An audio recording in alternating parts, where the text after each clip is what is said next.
Hi guys, how are you? Welcome to mister MBK vlogs. ఇది కూడా మన చేతిలో ఉంది గోదావరి బొచ్చు చేప. దీన్ని ఇప్పుడు ఎలా కటింగ్ చేయాలో చూసుకుందాం. ముందు కటింగ్ చేసేద్దాం, తర్వాత దీన్ని కూర వండుకుందాం.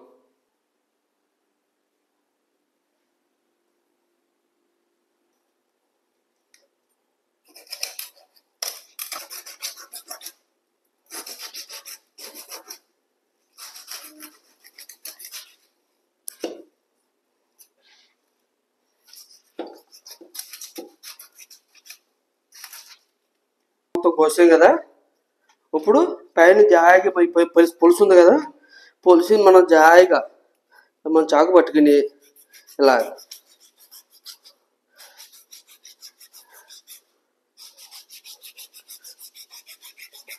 ఇలా జాయిగా చాకు పట్టుకుని ఇంకా మనం బండకేసి తోమే పని గట్ట ఏముండదు అనమాట. ఇదిగా ఇలా వచ్చేద్దనమాట. సాఫ్ట్గా వచ్చిందో ఇంకా దీన్ని మనం కిందకేసి తోమడం చేయడం అంత పరిశ్రమ ఉండదు అనమాట. ఇంకా ఓకే, బొచ్చు మొత్తం గీకేసిన చేప అన్నమాట. ఇది బొచ్చు గీకేసిన చేప. ఈ శంకులు ఇలా గట్టి గీసుకోవాలన్నమాట.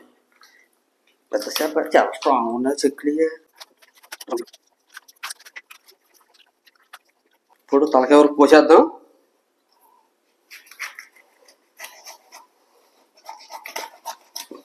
బొచ్చు తలకాయ చాలా పెద్దగా ఉంది.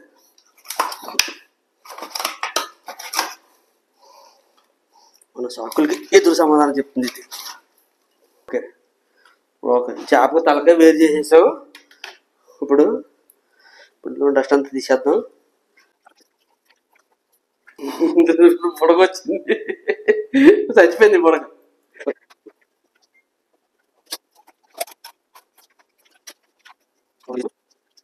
ఫిష్ అయితే ఇప్పుడు తలకాయ తీసేసి శుభ్రం లోపల డస్ట్ గట్ట మొత్తం క్లీన్ చేసేసాం.